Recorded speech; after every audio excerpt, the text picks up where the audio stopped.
आपका श्री शक्ति क्लासेस में आज का जो वीडियो लेक्चर होगा उसमें हम अध्ययन करेंगे ओम के नियम के बारे में। पिछले जो हमारे वीडियो लेक्चर थे उसमें हमने अध्ययन कर लिया था विद्युत धारा और विभव और विभवांतर के बारे में, इनको हमने अच्छे से समझ लिया था। तो आज का हमारा सबसे पहला टॉपिक रहेगा वो रहेगा ओम का नियम। इंपॉर्टेंट टॉपिक है ओम का नियम। वैज्ञानिक थे ओम, उन्होंने एक नियम दिया था और वो नियम क्या था, देखो नियम लिखता हूं मैं। यदि किसी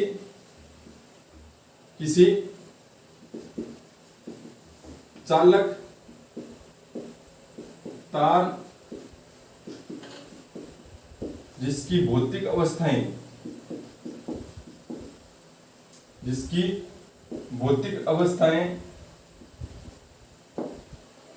जैसे क्वेश्चन में लिख रहा हूं, जैसे भौतिक अवस्थाएं, देखो मतलब दो अवस्थाएं होती है, एक तो होती है भौतिक अवस्था और एक होती है रासायनिक अवस्था। तो भौतिक अवस्था मतलब वो बाहर से कैसा दिखाई देता है या फिर उसमें बाहर हम क्या परिवर्तन कर सकते हैं, तो वो सारी जितने भी है जो हम आंखों से सीधा स्पष्ट देख सकें उसमें जो भी परिवर्तन हुआ है उसकी भौतिक अवस्थाएं होती है। ठीक है, जैसे कोई वस्तु है वो ठोस है, द्रव्य है, तो ये ठोस और द्रव्य क्या है, ये भौतिक अवस्थाएं हमें दिख रहा है यहाँ पर आसानी से कि वो ठोस है या द्रव्य है। ठीक है, अब यहाँ पर कौन सा पदार्थ है वो किससे क्रिया करेगा, तो जैसे पानी और जो हमारा है तेल है, ठीक है, पानी और तेल है, इन दोनों में आप देखो दोनों ही क्या आपके द्रव्य है। ठीक है, भौतिक अवस्था आपको पता चल गई, लेकिन क्या आपको ये पता चल जाएगा कि पानी के अंदर तेल घुल जाएगा? भाई पता नहीं चलेगा ना आपको, आपने तो सुना है कि नहीं घुलता है, ठीक है, लेकिन आपको ऐसे तो नहीं पता चल रहा है ना कि वहां पर उसके अंदर नहीं घुल सकता वहां पर। ठीक है, तो इस प्रकार से ये ऐसा क्यों होता है, ये होती है रासायनिक परिवर्तन। ठीक है, तो इस प्रकार से रासायनिक जो अवस्थाएं होती है, तो भौतिक अवस्थाएं जैसे मतलब हम उसकी लंबाई चौड़ाई जितनी भी वो सारे देख सकते हैं। तो भौतिक अवस्थाएं जैसे ताप, एक तो ताप हो गया कि उसका ताप, दाब, लंबाई और अनुप्रस्थ काट का क्षेत्रफल, ये क्षेत्रफल ही होता है। ठीक है, अनुप्रस्थ काट क्षेत्रफल मतलब क्षेत्रफल ही होता है। जैसे कोई ये तार है, तो तार का जो आगे वाला सिरा का ये क्षेत्रफल होता है ना, उसी को बोलते हैं अनुप्रस्थ काट का क्षेत्रफल। तो अनुप्रस्थ काट का क्षेत्रफल, तो कोई भी हमारे पास में एक तार है, ठीक है, ये मान लो इस प्रकार से हमारे पास में तार है, तो हमारे को करना क्या है, चालक तार है, वो भी क्या है, चालक है। इसका मतलब ये क्या करेगा, विद्युत धारा का चालन करेगा। तो इसकी लंबाई मान लो कुछ ना कुछ है, एल लंबाई है। ठीक है, तो हमें क्या करना है, इस चालक तार की रखना क्या है, इसकी भौतिक अवस्था हमारे को समान रखनी है। यदि किसी चालक तार की भौतिक अवस्थाएं नियत रखी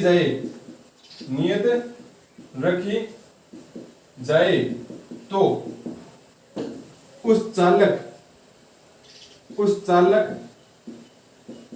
में प्रवाहित धारा उसके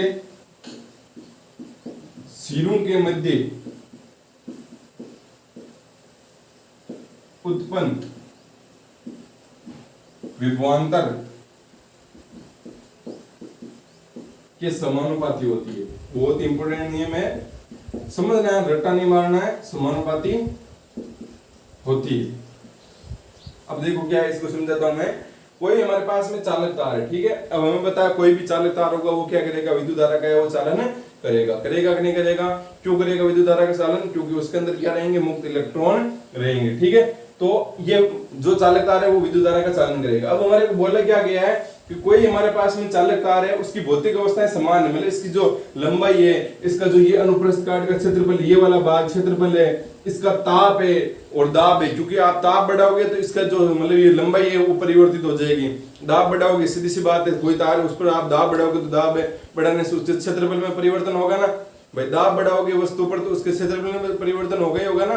तो उसी प्रकार से दाब, ताप, लंबाई, अनुप्रस्थ काट का क्षेत्रफल आदि नियत रखा जाए, ये जितने भी है भौतिक अवस्था है वो नियत रखी जाए, तो उस चालक के, अब ये इंपॉर्टेंट लाइन बन जाती है, ये भी इंपॉर्टेंट है। ये अब क्या बनती है कि उस चालक में प्रवाहित धारा, तो इसके अंदर मान लो धारा प्रवाहित हो रही है आई, ठीक है, तो उस चालक में प्रवाहित धारा उसके सिरों के मध्य, सिरे कौन से होते हैं तार के, एक ये, ठीक है भाई, हमने एक तार लिया छोटा सा, ठीक है, उसके ये सिरा और ये सिरा, दो ही सिरे होते हैं ना, तो उसके सिरों के मध्य उत्पन्न विभवांतर। अब सीधी सी बात है, यहाँ पर विभवांतर तो कुछ ना कुछ होगा ना, इस सिरे पर विभव में कुछ अंतर तो होगा ही ना।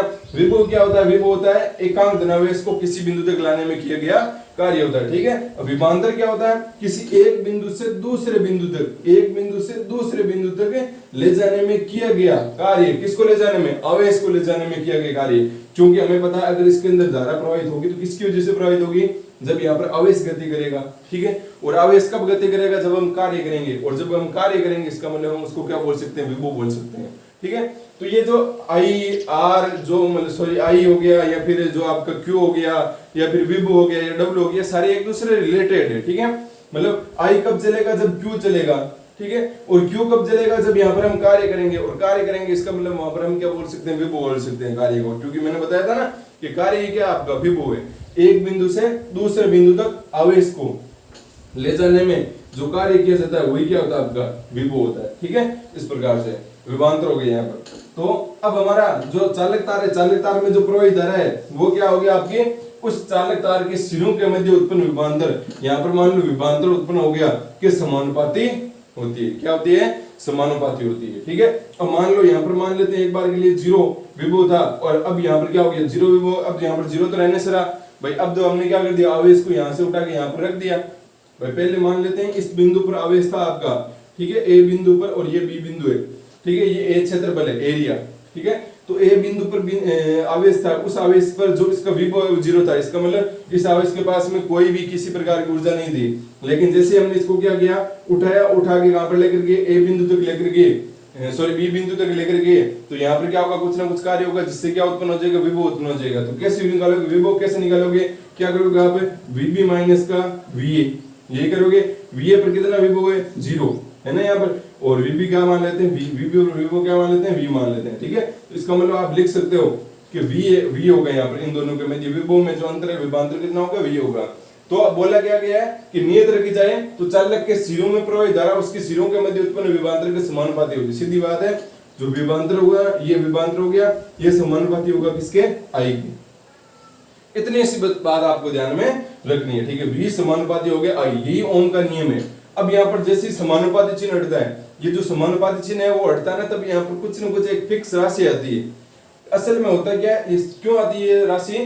क्योंकि असल में कोई भी हम बात करेंगे आगे वैसे भी कि हम यहाँ पर बोल रहे हैं कि जैसे जैसे विभव में परिवर्तन होगा वैसे वैसे धारा में भी परिवर्तन होगा। एग्जाम्पल के लिए आप समझो कैसे परिवर्तन हो रहा है। अगर मैं लिखूं x बराबर y, x बराबर लिखूं मैं y, अगर मैं x का मान 2 रखूं तो y का मान कितना आएगा? 2। x का मान 5 रखूंगा तो y का मान, भाई x का मान 5 रखा, 5 बराबर क्या हो जाएगा? y, मतलब y का मान कितना है? 5। तो यहाँ से आप क्या देख रहे हो कि जैसे जैसे मैं इसमें जैसे जैसे मैं क्या कर रहा हूँ, यहाँ पर x के मान में चेंज कर रहा हूँ, वैसे वैसे समानुपाती रूप से y में चेंज हो रहा है। x है मैं चेंज करती y में चेंज हो रहा है। इसके मतलब मैं बोल सकता हूँ x समानुपाती y के। ये मतलब होता है समानुपाती का कि जब क्या होता है एक राशि चेंज करने से दूसरी राशि उसी के अनुसार चेंज होती है, तब वो राशि होती है समानुपाती, ठीक है। और जब मैं यहाँ पर ऐसे लिखूं कि x बराबर 1/y, तो यहाँ पर क्या होगा? चेंज तो होगी लेकिन कुछ इसके जैसे चेंज नहीं होगी। जैसे यहाँ पर x का मान 2 हो रहा था तो y का मान भी 2 हो रहा था, सेम टू सेम हो रहा था, इसलिए समानुपाती होगी। अगर सेम टू सेम नहीं होगा, अगर मैं x का मान 2 रखता हूँ तो y का मान कितना था? x का मान 2 रखा तो y बराबर कितना है? 1/2, मतलब y बराबर कितना है? 0.5। तो यहाँ पर x का मान 2 रखने पर y का मान है वो 2 नहीं आ रहा है, लेकिन परिवर्तन तो हो रहा है ना। यहाँ पर x के मान में चेंज करने से y में परिवर्तन हो रहा है ना। इसका मतलब x और y में कुछ ना कुछ संबंध है, क्योंकि x में चेंज करने से y में चेंज हो रहा है। x का मान 2 रखने से y का मान 0.5 आ रहा है। इसका मतलब यहाँ पर चेंज समानुपाती रूप से नहीं हो रहा है, यहाँ पर चेंज हो रहा है आपका व्युत्क्रमानुपाती रूप से। तो यहाँ पर हम लिख सकते हैं कि x है वो क्या होगा? व्युत्क्रमानुपाती होगा y। इस प्रकार से लिखा जाता है। तो यहाँ पर देखो कि जैसे यहाँ पर तो ऊपर हमारा देख लिया कि समानुपाती होता है, समानुपाती में क्या होता है? x का मान 2 रखा, y का मान कितना आ गया?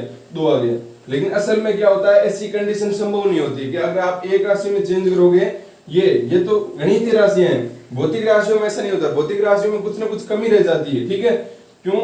जैसे आप मान लो x का मान गणित के रूप में तो बराबर हो सकता है, लेकिन भौतिक राशियों में करोगे ना, तो मान लेते हैं x को एक बार भौतिक राशि मानते हैं यहाँ पर, तो यहाँ पर क्या होगा? x का मान आप कुछ भी 2 रखोगे तो y का मान आपका 2 नहीं आएगा, वो आएगा 1.99।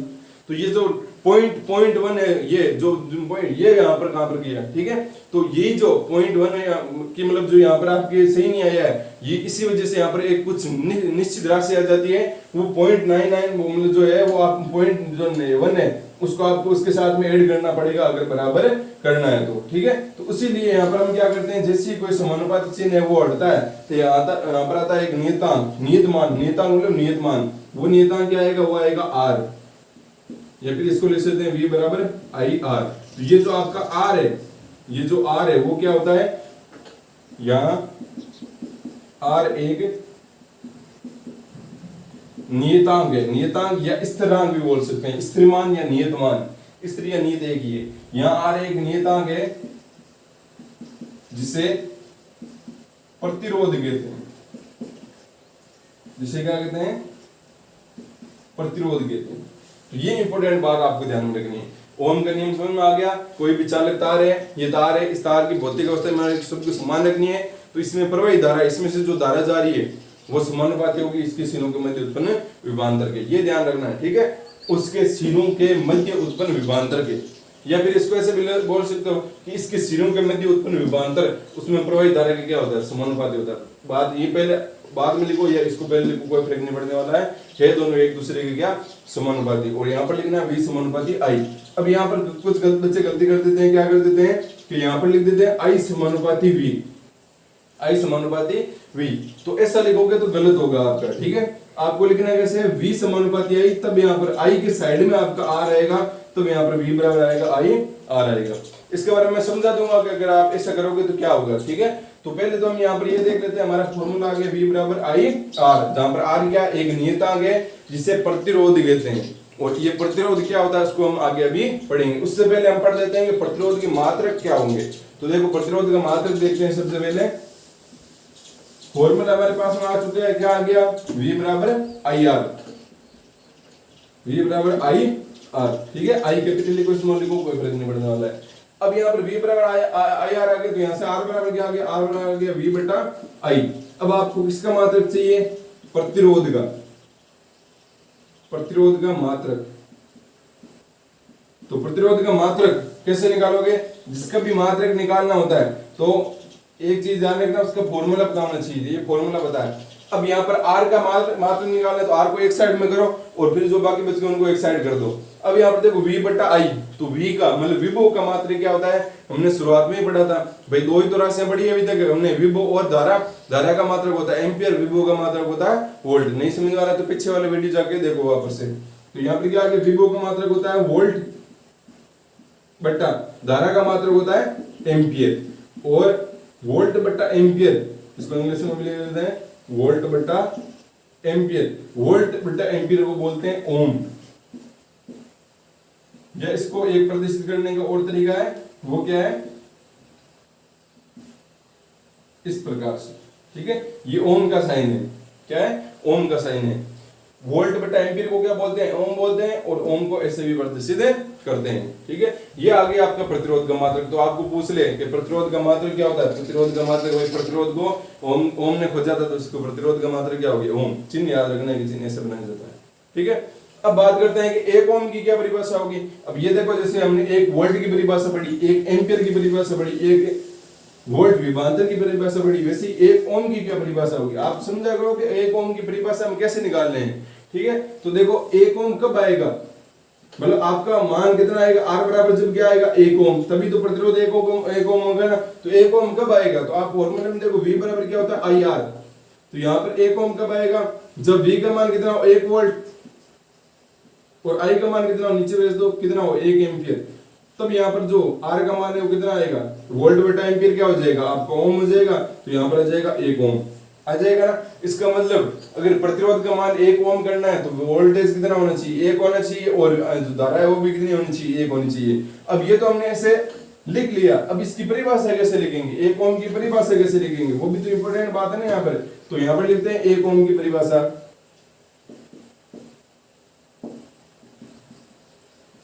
तो देखो 1 ओम की परिभाषा क्या होगी, किसी चालक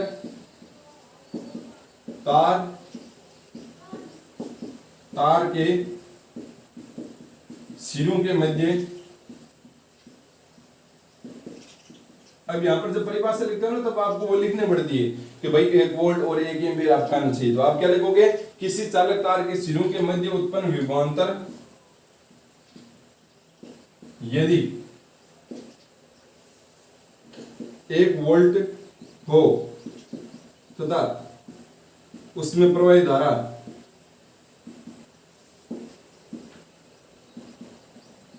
1 एम्पीयर हो तो उस चालक तार का प्रतिरोध, उस चालक तार का प्रतिरोध 1 ओम होगा। उस चालक तार का प्रतिरोध कितना होगा, 1 ओम होगा। ठीक है, ये होगी परिभाषा आपका 1 ओम की। बिल्कुल आसान है ना भाई। हमने कैसे निकाला था, V बराबर क्या होता था आपका IR, तो यहाँ से V बराबर R बराबर क्या हो जाएगा, I को नीचे भेज दो, V बटा I क्या आ गया था, वोल्ट बटा क्या आ गया था, एम्पियर। तो इसका मतलब अगर आपको 1 और ये क्या होता है ओम, अगर आपको 1 ओम चाहिए तो विभव कितना होना चाहिए, विभवांतर कितना होना चाहिए, 1 वोल्ट होना चाहिए, और जो आपका धारा है वो कितनी होनी चाहिए, 1 एम्पियर होनी चाहिए। बस उसी को तो हमने लिखा है कि यहाँ पर कोई भी अब धारा किस में बहेगी, किसी चालक में बहेगी ना, ऐसे थोड़ी चालक में बहेगी। तो चालक में बहेगी तो हम यहाँ पर क्या लिखेंगे, यहाँ पर इसको परिभाषा को आप और तरीके से लिख सकते हो। क्या लिख सकते हो, यदि किसी चालक तार में प्रवाहित धारा 1 एम्पीयर हो तथा उसके सिरों के मध्य उत्पन्न विभवांतर 1 वोल्ट हो तो वहां पर जो तार का प्रतिरोध होगा वो कितना होगा, 1 ओम होगा। तो ये 1 ओम की परिभाषा आपको अच्छे से समझ में आनी चाहिए। वही बातें लिखी है सेम टू सेम, ये वाली देखो बात रिपीट हो रही है। बस यहाँ पर उस चालक में प्रवाहित धारा उसका आगे जोड़ दिया 1 एम्पीयर तथा उसके सिरों के मध्य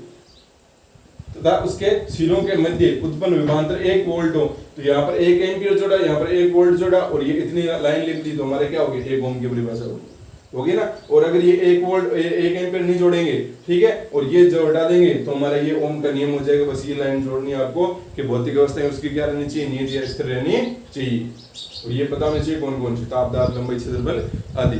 ठीक है, तो इस प्रकार से ये हो गया ओम का नियम। ओम के नियम का फॉर्मूला आ गया। ओम के नियम फॉर्मूले में हम देखा वहां पर प्रतिरोध होता है और प्रतिरोध का मात्रक होता है ओम, और 1 ओम की परिभाषा हमने यहाँ पर लिख दी। अब ये तो हो गया हमारा ओम का यहाँ पर नियम के, भाई ओम का नियम है वो क्या होता है।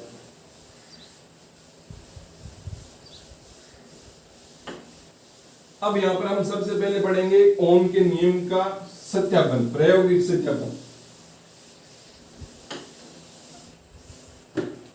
हमने पढ़ दिया था क्या पढ़ लिया अभी तक, ओम का नियम पढ़ लिया और प्रतिरोध का मात्रक पढ़ लिया। अब हम पढ़ेंगे ओम के नियम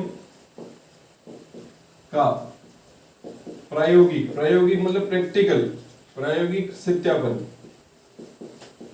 क्या सत्यापन करना है हमारे को कि ओम ने क्या बोला कि कोई चालक तार है, उस चालक तार के सिरों के मध्य जो उत्पन्न विभवांतर है, मतलब ए और बी के मध्य जो उत्पन्न विभवांतर है उसमें प्रवाहित धारा का क्या होता है, समानुपाती होता है।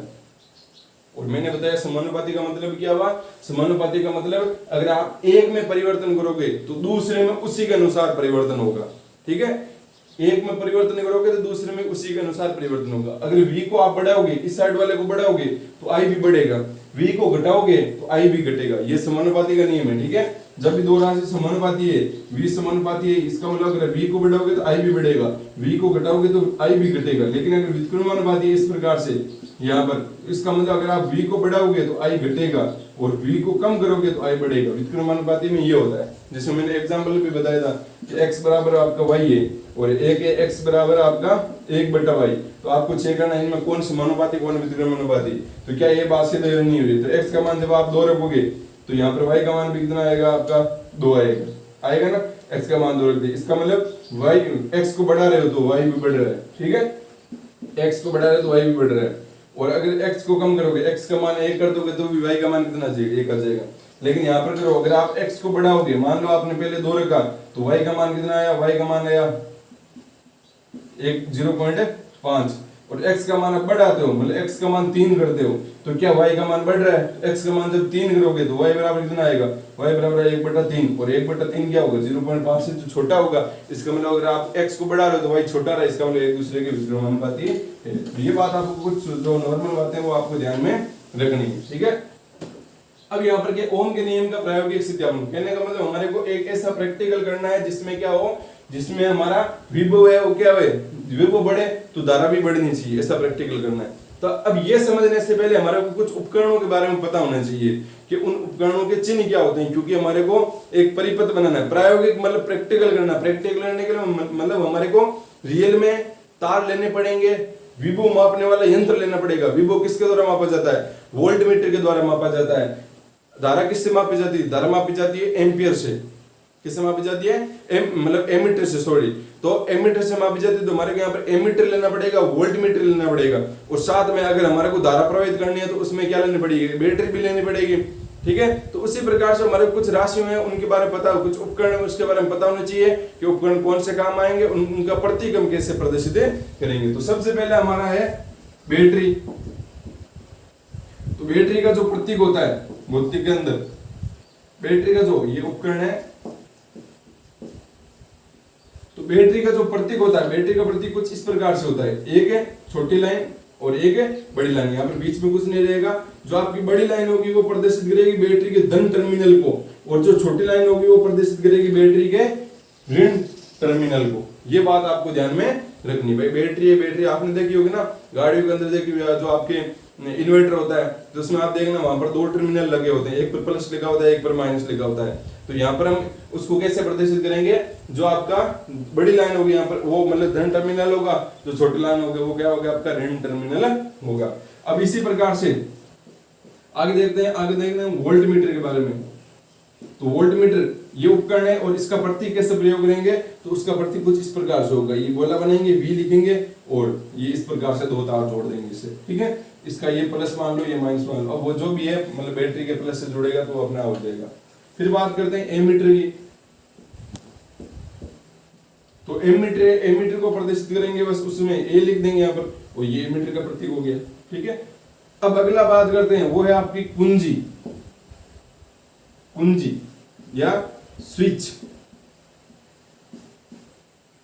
के, कुंजी या स्विच का प्रयोग करेंगे। असल में क्या होता है कि यहाँ पर कुंजी और स्विच का भी प्रयोग किया जाता है। ठीक है, क्योंकि कभी कभी तार गर्म हो जाते हैं तो उसको जल्दी से बंद करने के लिए। अब जो मेन प्लग है वो तो दूर रहेगा, क्योंकि प्रैक्टिकल करेंगे तब वहां पर जो मतलब कहीं किसी टेबल पर रखे होंगे तो वहां पर जो मेन स्विच होगा वो दूर रहेगा। तो तुरंत बंद करने के लिए किसका प्रयोग करेंगे, ताकि बार बार हमें मेन स्विच को बंद ना करना पड़े, तो उसके लिए प्रयोग किया जाता है कुंजी का। अब कुंजी क्या होती है, कुंजी या स्विच किस प्रकार का होता है, उसको कैसे प्रदर्शित करते हैं, ये इस प्रकार से। यहाँ पर एक कोष्टक बनाया, ये इस प्रकार से कुंजी होगी।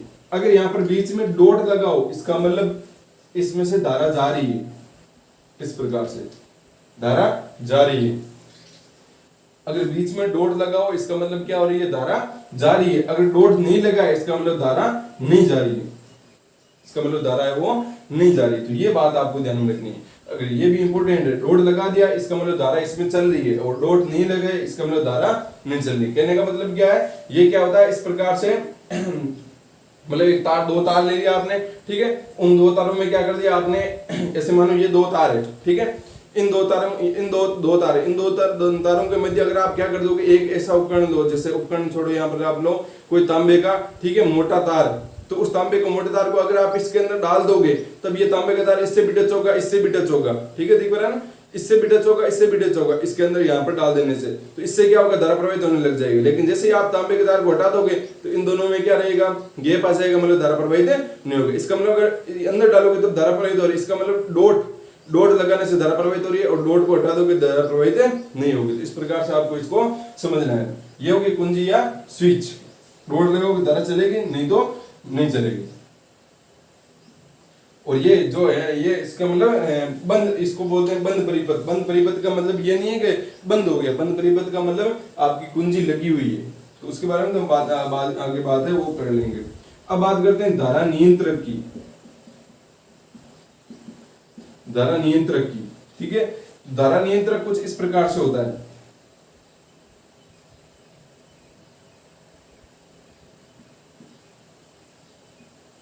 ये धारा नियंत्रक का फॉर्मूला है। एक और होता है इसका परिवर्ती प्रतिरोध, जिसको बोलते हैं ये जो इस प्रकार के चिन्ह से ये प्रतिरोध होता है। क्या होता है, प्रतिरोध होता है। प्रतिरोध क्या होता है उसके बारे में समझाएंगे। तो इसके बारे में धारा नियंत्रक को इंग्लिश में बोलते हैं रियोस्टेट, इसलिए इसको आरएच से भी प्रदर्शित करते हैं। ठीक है। ये धारा नियंत्रक के चिन्ह होते हैं, मतलब यहाँ से क्या होती है, धारा नियंत्रित होती है, मतलब हम धारा कितनी देना चाहेंगे तो वही हमारी नियंत्रित होगी, तो इसको धारा नियंत्रक बोलते हैं, ठीक है। इस प्रकार से प्रतिरोध बनाया, ऊपर लाइन खींची ये होगी, या फिर इसको इस प्रकार से भी प्रदर्शित करते हैं। बस प्रतिरोध बनाया, बीच में एक लाइन खींच दी, ये क्या हो गया आपका परिवर्ती प्रतिरोध हो गया। ये होता है धारा नियंत्रक और ये होता है परिवर्ती प्रतिरोध। दोनों का काम एक ही होता है, नाम बस अलग है, परिवर्ती प्रतिरोध, मतलब दोनों का काम ही क्या है, धारा को नियंत्रित करना ही है। तो ये हो गया आपके परिवर्ती प्रतिरोध। एक और बच जाता है वो जो है आपका बल्ब, और बल्ब के बारे में मैंने बता दिया आपको कैसे प्रदर्शित करते हैं, ये इस प्रकार से, ठीक है। ये बल्ब का चिन्ह होता है। तो ये आपको जो चिन्ह है, जो मतलब महत्वपूर्ण प्रतीक है, उसके बारे में आपको पता होना चाहिए। इसके बारे में आपको पता होगा तो आप आसानी से ओम के नियम का क्या कर सकते हो, प्रायोगिक सत्यापन है वो कर सकते हो। तो जो आज का वीडियो लेक्चर होगा उसमें हम इतना ही अध्ययन करेंगे। ओम का नियम हमने जो महत्वपूर्ण टॉपिक था उसका अध्ययन कर लिया था। प्रतिरोध के बारे में, प्रतिरोध का मात्रा क्या है, प्रतिरोध के बारे में, प्रतिरोध क्या होता है उसके बारे में जो हमारे अगला वीडियो लेक्चर है उसमें हम अध्ययन करेंगे, ठीक है। और कुछ महत्वपूर्ण हमने प्रतीकों के बारे में भी देख लिया था।